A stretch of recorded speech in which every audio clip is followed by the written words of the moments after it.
Are you ready? I'm ready, but are you ready? Do you want to know? Okay, I'll just get started. So this is how to cook anything in 4 simple steps. And you may already be like, Lou, a soup is very different to cooking a salad, to cooking a barbecue, to cooking rice on the stove, whatever it is. And I want you to just like zip the need for the recipes and all of the recipes, and I want you to step back to the thing that's actually the bit that makes the most impact, and that is these 4 steps. And wherever you find yourself on these steps, I want you to just know where you are and come back. And so step number 1 is time. Find the time, make the time, pull the time out of your ass, whatever you need to do. This is like decision number 1, make the freaking time. And I'm saying this and I'm emphasizing this because if you're not going to make the time, nothing that I ever give you, no recipe, a class, a master class, a how-to guide, any of my time spent talking to you, you're never going to open the file, you're never going to open the recipe, you're never going to go to the shops and get the thing, you're never going to do anything because you're always still going to be in the, oh yeah, but I don't have time, and you'll always be searching for the 1 15-minute recipe, and you'll find that, but it won't be good enough because it uses chicken wings and you have chicken legs, and you'll just like make up all these bullshit excuses about why your recipe right or your time or this or that is in the way from you actually getting in the freaking kitchen and cooking something, okay? So step number 1 is to make the time. And I guess the most important thing here that I want to drive home, or the question that I want to ask you is, if your friend called you and was like, hey, I'm just gonna go and, we're gonna go to Thailand and I have a free business class flight and all expenses paid, are you gonna make the time to go? Yes. Or, hey, we're going away for the weekend and we have like stretch hummers. I don't know why I'm saying stretch hummers, but like stretch hummers and all you can drink champagne and bottomless brunch and this and that. Are you gonna make time? Yes. But then when it gets to the weekend and it's like, well, I really want to roast a chicken, and the week was really stressful, and I just feel like if I could just like get the time on the weekend to do the thing, then everything else in my week will feel better, which PS it will. But then you get to Sunday and you're like, oh, I don't have time. Oh, I went out last night. Oh, I'm hungover. Oh, the kids were awake all night. That's just freaking life, hey? But the kids were awake all night, or, husband came home drunk and he was snoring and he stunk like booze, or the fire alarm next door was going off, or I just woke up and I just feel like lazing today. I just want to laze all day. And it's Sunday and it's the day of rest, so shouldn't I be able to do that? And the answer to all of those questions is actually, yes, you can, unless it's getting in the way from the thing that you actually want to be doing. And how you know that you want to be doing the cooking thing is because in your life you're feeling stressed. I mean, you're here watching this video, right? So there's some tension in your life around the whole food and cooking thing. You don't feel like you've got it down pat. You don't have the right recipes. You don't know enough. You just want to know the certain particular recipe for a 15-minute pasta that's going to get you through the week, blah, blah, blah, blah, blah. But it all comes back to you freaking making the choice to get in the kitchen in the first place. So without that, like, just stop, just go, like, fuck off already. I mean that in the nicest way possible, but this time and this decision is what makes the difference. And it's the thing that we're all avoiding. We're all avoiding talking about it because I don't know if you've heard of a thing called the internet, where there's things called Facebook and social media where people get trapped in a scroll. And yes, that's like a whole real thing as well, but you get trapped in the scroll, you're looking, oh, now I'm gonna online shop, or now I'm gonna WhatsApp my friends, or now I'm just gonna like take videos of the birds outside on my balcony, I'm just gonna post them to Facebook, or I'm just gonna like scroll through this Lunch Lady Lou girl's feed and try and find a recipe that works for me in like these strict parameters, like 1/2 centimeter by 1/2 centimeter parameters that I need to make it work within my particular recipe rut. Like, no, none of that actually matters. You just need to make the decision to do the thing. So this is your kick up the ass. This is step number 1. The rules are, there are no rules in the work that I do, but you need to make the time to cook. So whether you have 5 minutes, 10 minutes, 15 minutes, 20 minutes, it doesn't actually matter. And there are recipes that you can make within all of that. But it comes back to the decision. Am I going to be asked to get in the kitchen and cook some dinner? Or are we just going to pretend that we're tired and order takeaway? And sometimes, like, you really want the crispy, spring roll. I really want it. I don't know why, but I'm just on spring rolls. I hated them forever, and now I just freaking love it. I don't think it's the baby. Sometimes you just really want this spring roll, and sometimes I make up all the excuses just so I'm like, Pete, let's just go and get Thai and let's have crispy spring rolls. So there's always time for that, but that is the exception. That is the once every however often. Let's say take away a week, every 2 weeks, whatever it is for you. I'm not gonna, put rules on that, but it's what you do every day that matters. It's not the thing that you do every 2 weeks, it's the thing that you do every day. So if there's tension in your life around cooking and food, and you never feel like you have it together, you always feel behind, you never feel like you can cook something amazing, it comes back to making the time. Make the time, okay. Now, step number 2. Step number 2, make something. Make something. Make anything. It doesn't matter what you make. It could be soft-boiled eggs. It could be a pot. Oh, I just turned the thingy on. It could be a pot of rice. It could be crackers. It could be experimental crackers like these ones here that I tried to make, and they're really tough and disgusting. It could be mum's crackers on the block. It could be making rosemary oil. It could be making a simple sauerkraut. It could be scrambled eggs, kimchi, chicken broth, roasting a chicken, crispy chicken wings with like beautiful like honey soy sauce, whatever. The point here is to make something, and it doesn't matter what you make, because it doesn't matter what you make. Within that though, you want to make something that you're excited to eat. So if you really love, and like the thing that gets you over the line, let's say you want to eat more veggies, okay? So let's say we're gonna roast up some sweet potato, and then you just want to be able to have like simple salads throughout the week, and simple salads that you can throw together and just have them in your fridge, and that's it. And you really, really, really, really, really, really love halloumi, go nuts. Go to town. Like, go to town, then go to the next town, and then go to Flavor Town, because that's where you're gonna end up when you eat things that you really freaking love.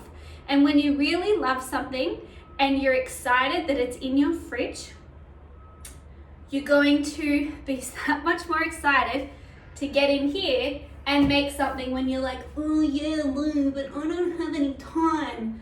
And I don't know why this person speaks like this, but oh yeah, Lou, maybe because they're a whinger, that would be why. Oh yeah, Lou, but I just, what oil do you use? Or whatever it is.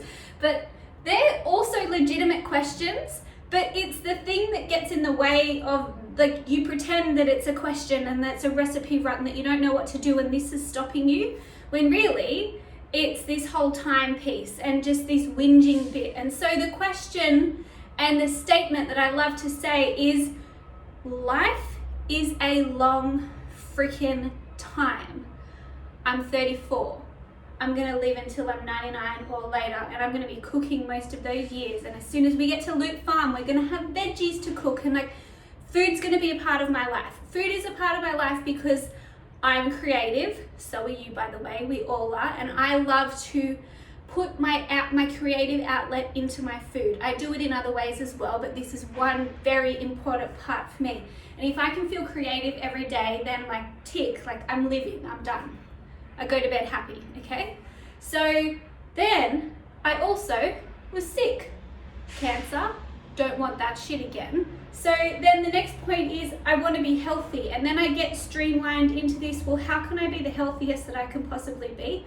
Oh yeah, I need to get over my shit and cook some food. For me, it's that simple. And not everyone has the health crisis that can get them there. Some of us are just in the middle of life where nothing major happens, nothing minor happens. We're just there and we're just on our path, like on the train tracks, chugging along, pretending that we're in a recipe rut and we can't find the perfect green goddess dressing, or we can't dare make a hummus because we don't feel like we're there yet in the kitchen skills department of whoever puts the crown upon your head and says, you, Sally, are now allowed to make hummus. Well, that's just freaking bullshit completely. So, life's a long time. I questioned this years ago. This is how I got to where I am now, is cooking with food, like making food and doing this, because I got to a point where I was like, well, I love food and I'm struggling with the whole health thing. Like, I didn't quite know how to be healthy in the kitchen. Then I figured it out and I thought, so life's a long time. Do I want to actually have this grating on me 3 times a day, every day for the next, let's say I was 25 then, so however many years that is, let's just say 80 years for numbers' sake. For the next 80 years is too many, let's say 60 years. Do I really want to go through this feeling of being like, oh, I gotta make something again 3 times a day, every day for the next 60 years? Do you? Like, do you? Because if you say you can think that everything will be fine, you can think that one day some magical unicorn is going to come down and put the hummus hat above your head and say, now, Sally, you are allowed to make hummus at home. Ding! It's all done. So when that magical unicorn is never going to get there. It's never getting there. Never. It's not happening. It's up to you to make the decision, to find the time to make something, and then we'll get to the next step. So we're still on step 2 right now. So how do I want the next 60 years to play out? Because in my world and everything that I teach, crispy sweet potato is the most delicious thing. Everything that I make is so simple. And I love it that way because it's like, how simple, how like cheatering can I get this? Cheatering is a word, I just made it up then, and it's definitely a word. How much can I cheat to make this meal amazing and tick my boxes of being healthy? I've cooked it. Sometimes it takes a lot of time, other times it doesn't. I'm a human as well. So how can I make this thing the most amazing? Crispy sweet potato, or normal potato, crispy up, anything potato really. I'm sure you can agree. Maybe it's halloumi for you. Maybe it's massage kale. It doesn't matter what it is. It matters that you do it. And so they're all simple things that you can do. Whew, I'm working up a sweat here. But they're like, the simpler, the better. That's what I'm trying to say here. The simpler, the better for me. That's what works for me. If you want to go cook 3-hour roast duck with orange, with this, with that, with capers and blah, blah, blah, blah, blah, go right ahead. I'm not judging you, but you're probably not going to find those recipes within this guide. And I think for all of us, all we actually want in life and in cooking is the simple things. So make it simple, make it delicious, and then you can go get on with your life. Go to the beach, go to Thailand with your friend that has the business class tickets that are all expenses paid. Do whatever you've got to do, but make time for the things that matter. And if something is going to grind on you 3 times a day, every day for the next 60 years,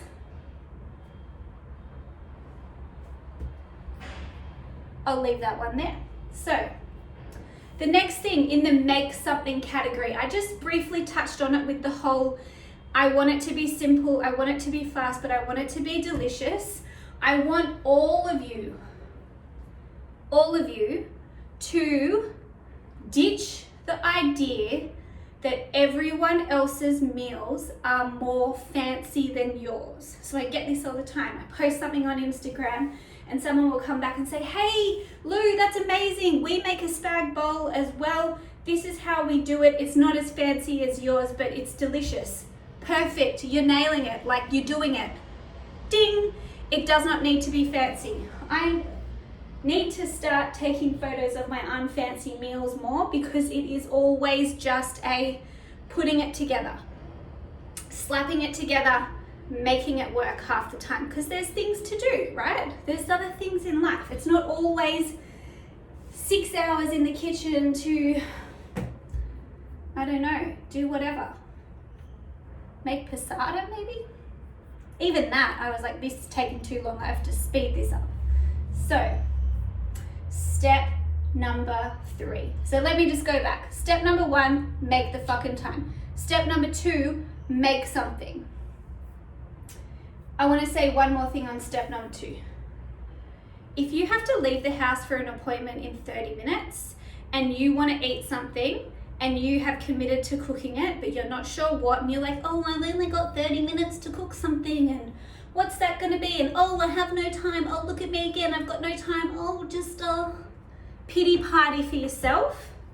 No, make something within the time. It doesn't even matter what it is. You make something that fits within the time. So 5 minutes, scrambled eggs. 10 minutes, soft-boiled eggs on toast. 20 minutes, frittata. I'm just going to go with the egg theme here. 40 minutes, quiche Lorraine. Whatever it is, okay? It doesn't matter. Make it work within your time. And you already have skills. You're a person. You've been alive for 20 years, 30 years, 40 years, however long you've been alive, whatever.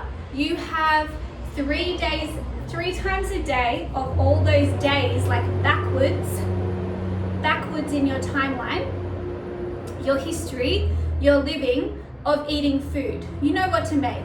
Like, you've got that within you. You know what to make.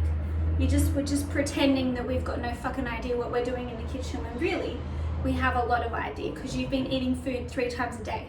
And you go out to a restaurant and you're like, oh, this fried chicken needs an extra little bit of salt on it. Oh, I really wish my quinoa salad with roasted almonds had an extra handful of basil or crispy curry leaves, whatever it is. Like, you can go out to the restaurant and be a restaurant critic.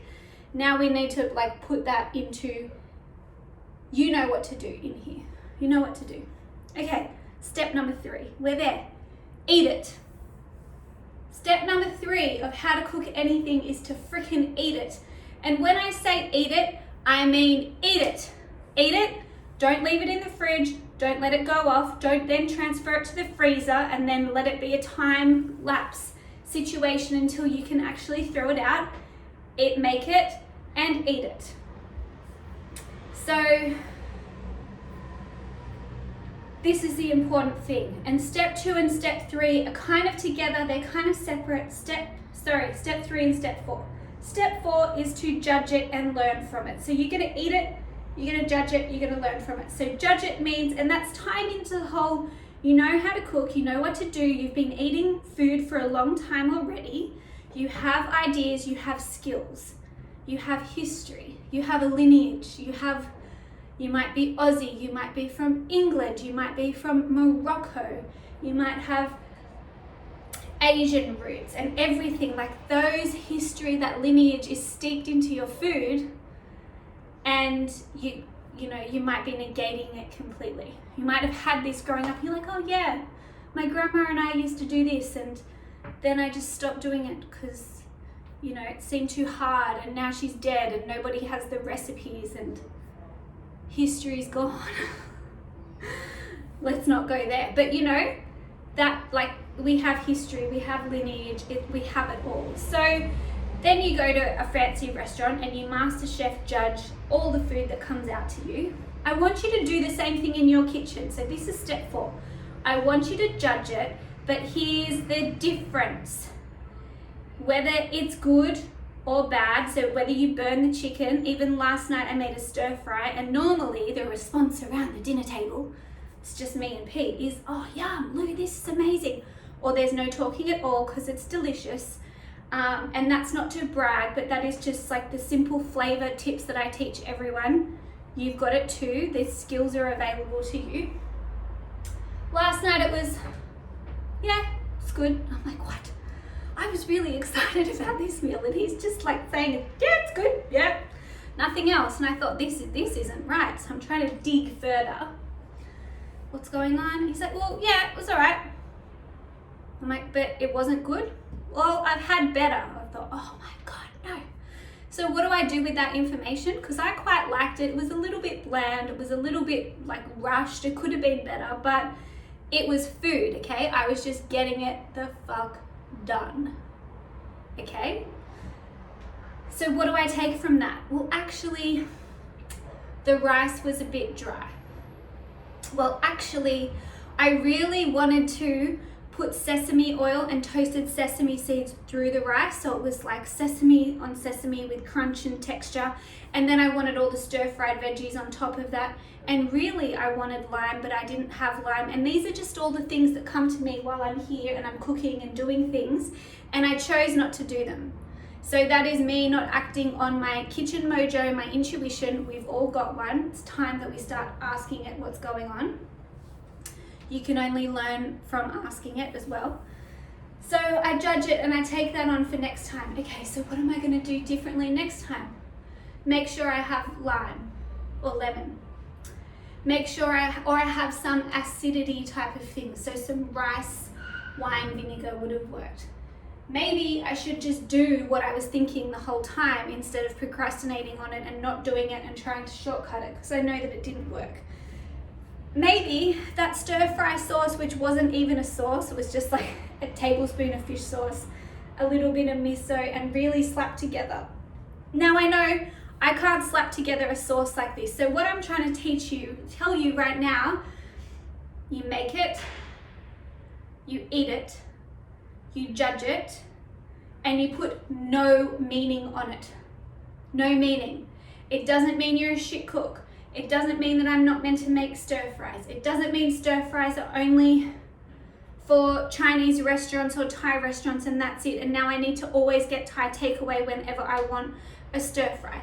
It doesn't mean that for lunch today, I'm gonna make something new instead of committing to the leftovers because, you know, dinner the night before, leftovers the next day. That's what we try and do to speed up the cooking. It doesn't mean anything. We take the information, write it down if you must, apply it to your next cook. And all that means for me is, well, it needed some more oil. It always comes back to almost the 4 Flavortown principles for me. Most meals can be fixed with oil, salt, pepper, a squeeze of lemon. And what did I just say? All of those things were kind of what was missing from that meal. So there you go. So we judge it and we learn from it and we take it and we put it into practice.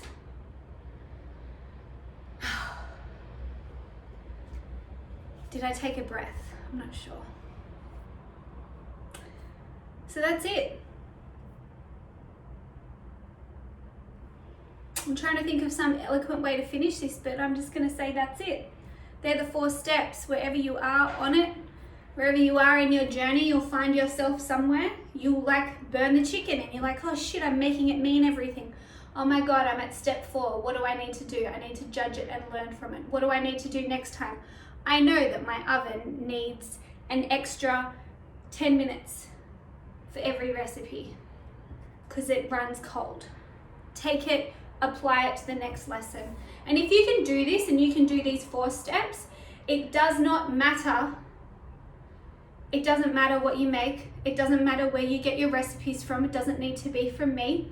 All I really ever teach is the basics, the building blocks, the foundation of cooking, because once you have that foundation, you can do everything above that. And everything above that really is within you already.